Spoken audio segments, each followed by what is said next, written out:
Mahfud MD adalah sosok yang memiliki peran penting dan berpengaruh dalam dunia politik dan hukum di Indonesia. Sebelum terjun ke kancah politik, ia telah membangun karir yang gemilang sebagai seorang akademisi dan hakim. Puncak karirnya adalah saat ia menjabat sebagai Ketua Mahkamah Konstitusi Indonesia dari tahun 2008 hingga 2013, yang menunjukkan keahlian dan dedikasinya di bidang hukum. Dalam dunia politik, Mahfud MD telah mengisi berbagai posisi strategis.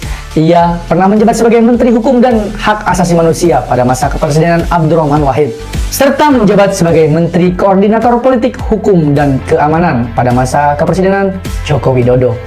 Keterlibatannya dalam pemerintahan membawa dampak besar dalam koordinasi antara bidang politik, hukum, dan keamanan di Indonesia. Di era digital saat ini, Mahfud MD tetap aktif dalam menyampaikan pandangannya, terutama melalui platform media sosial seperti Twitter. Melalui platform ini, ia seringkali mengungkapkan pemikiran serta sikapnya terkait isu-isu politik, hukum, dan sosial yang relevan di Indonesia. Sebagai seorang yang sangat mengerti akan pentingnya hukum, Mahfud MD secara konsisten mendorong perlunya reformasi hukum di Indonesia.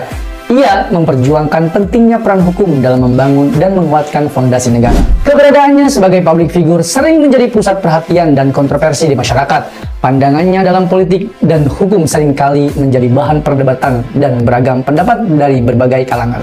Dari sini kita belajar bahwa dengan pengalaman, pengetahuan, serta kontribusinya dalam politik dan hukum, Mahfud MD tetap menjadi tokoh yang berpengaruh dalam dinamika politik dan hukum di Indonesia.